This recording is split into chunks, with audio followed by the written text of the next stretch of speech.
আসন দিয়ে যাবেন, আসন থেকে হবে না। তাহলে আপনি আমাদের বাজার কমিটির কাছে টাকা দেবেন। সামান্য কিছু টাকার জন্য আপনার ভোটের পরিমাণ নষ্ট করবেন না।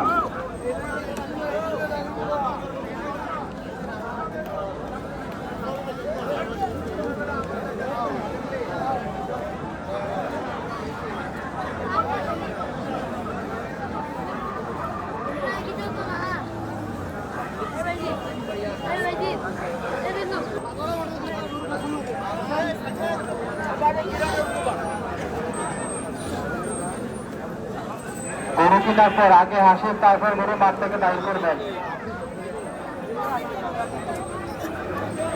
গরু কেনার পর আগে হাসিল করবেন, তারপর গরু মাঠ থেকে বাইর করবেন।